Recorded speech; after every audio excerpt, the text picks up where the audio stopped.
Hello there guys and gals! Good afternoon to each every one of you. Let's have some lunch. I have here pork chop and Ate Berna gave me a malunggay with coconut milk. We may call this here in the Philippines ginataang malunggay.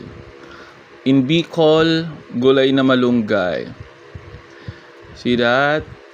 Delicious. Come on, be the first one to taste, be the first one to bite. Open your mouth, don't be shy. Ate Berna, thank you very much for your kindness. My lunch is now complete because of your viand. Vegetables is very good to our health, guys and girls. So come on, join me now. Do you want pork chop? Bye for now.